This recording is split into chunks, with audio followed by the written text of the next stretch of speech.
Salut mes petites licornes pailletées, aujourd'hui on se retrouve pour une nouvelle vidéo que j'avais envie de faire depuis très longtemps mais que Sixtine m'empêchait de faire et j'ai décidé d'imposer mon style tout simplement et du coup j'ai décidé de vous donner quelques conseils voilà, qui m'ont beaucoup servi dans ma vie de cavalière, qui je pense pourraient faire évoluer le monde équestre. Voilà, j'ai des idées bien à moi et je pense qu'il est grand temps que je les partage. Tout le monde peut s'exprimer donc tout de suite c'est parti.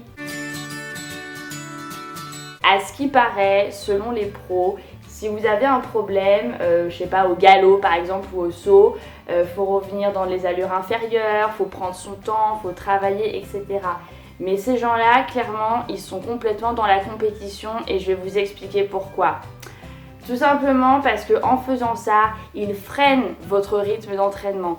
Pas de travail sérieux, pas de la motte. Pas de la motte, pas de victoire. Pas de victoire, c'est le foutoir. Et eux, clairement, ça les arrange, ça leur laisse plus de place sur le podium.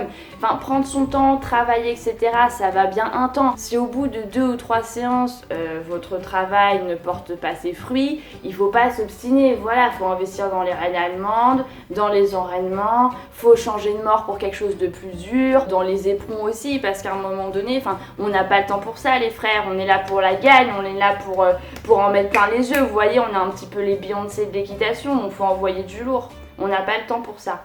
Ne perdez pas votre temps inutilement, dépensez donc votre argent. Deuxième conseil, un poney pas travaillé, c'est un poney malheureux. Tout le monde le sait, tout le monde le voit, à un moment donné ça sert à rien de se trouver des excuses en mode ouais mon poney tant qu'il est au prix avec des copains, quelqu'un pour le surveiller tout ça, il vit sa vie de poney. Non, il vit pas sa vie de poney, un poney quand c'est pas travaillé ça sert à rien de base. Moi l'autre jour j'ai vu Pepper et il était allongé comme une loque et tout en train de prendre le soleil, j'ai jamais vu un poney aussi malheureux. À un moment donné, il serait pas en train de comater au sol s'il aimait la vie. Toi, t'as déjà vu quelqu'un comater au sol comme ça quand il est heureux de vivre? Bah non, quand t'es heureux de vivre, tu vas faire les soldes chez Zara, tu vois, tu bouges, tu fais quelque chose ou tu vas à la motte. Mais là, très clairement, le poney, il était en train de décéder. Après, t'as toujours des pros naturels qui diront ouais, mais le cheval, il est heureux parce qu'il vit sa vie de cheval, etc. machin. Mais allô, en 2018, les chevaux, ils ont évolué. Spirit, c'est terminé. Faut se réveiller. Genre, maintenant, les chevaux, s'ils sautent pas, ils sont malheureux. S'ils ont pas de tapis pad, ils sont malheureux. Qu'on soit tous d'accord, avoir un cheval et pas le monter, c'est comme si t'avais un iPhone qui faisait pas de photos, c'est comme si t'avais une grand-mère qui te faisait pas de gâteau. Enfin, ça sert vraiment à rien, quoi. Donc, soit vous avez un cheval et vous le travaillez, mais clairement, si vous avez un cheval pour qu'il reste au pré et juste pour que vous le papouillez de temps en temps, machin, c'est bon. C'est bon, on est en 2018, on sait que les chevaux, c'est fait pour être travaillé. Troisième conseil, les petites licornes, le travail à pied. On va être honnête, il y a eu une grosse vague derrière, pouloulou, on est amis avec notre cheval, pouloulou, il nous suit, tout ça machin, pouloulou, on lui fait déplacer les hanches, mais on va dire ce qui est, ça sert à rien. Soyons honnêtes 2 secondes, le travail à pied c'est pas du vrai travail. Pouloulou tu recules, pouloulou tu déplaces les hanches, ça sert à rien. C'est mignon mais ça sert à rien. La désensibilisation, pareil, c'est mignon mais ça sert à rien et en plus c'est néfaste parce que cheval désensibilisé, cheval blasé, cheval qui s'en fout de la motte. Ça c'est pas bon du tout. Un cheval trouillard, c'est un cheval plein d'énergie qui pète en l'air parce qu'il flippe de tout.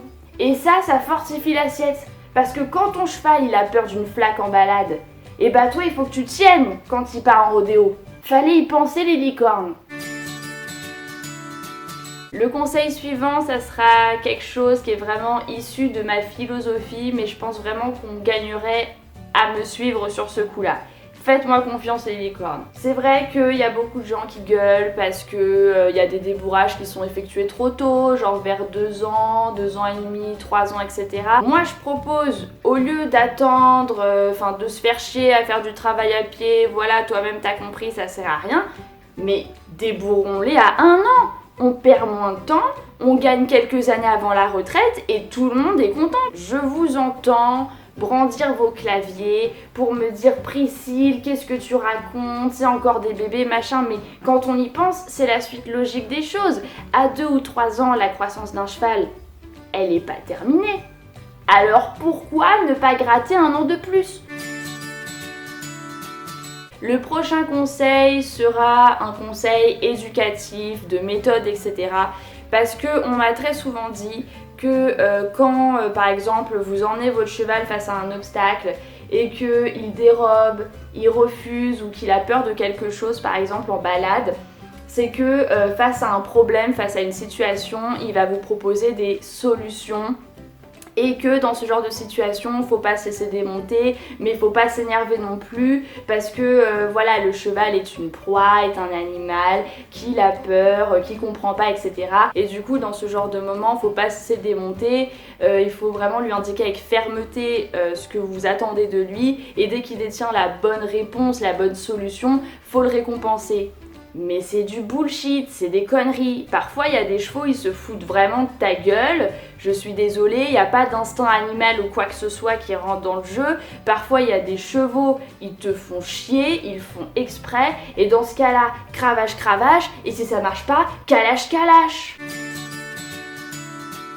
Et dernière astuce, mes petites licornes, qui va vous permettre d'améliorer votre niveau équestre mais aussi votre vigilance à cheval, puisqu'il s'agit de ne pas porter de bombe, puisque quand vous risquez la mort à chaque instant, et ben ça vous rend beaucoup plus alerte. Voilà, ne me remerciez pas pour ce petit conseil qui vous permettra, je l'espère, d'atteindre le niveau d'Alexandra Lederman. Voilà mes petites licornes pailletées, j'espère que vous avez apprécié tous ces conseils à leur juste valeur. N'hésitez pas à me poser des questions en commentaire si vous avez des problèmes avec votre cheval dans votre relation, s'il a des problèmes de comportement, si vous avez des soucis dans votre vie de cavalière, etc. Parce que qui de mieux placé que quelqu'un qui ne vous a jamais vu de votre vie, vous ou votre cheval, pour vous conseiller correctement. Sur ce, je vous fais des gros bisous et je vous retrouve très bientôt dans une prochaine vidéo.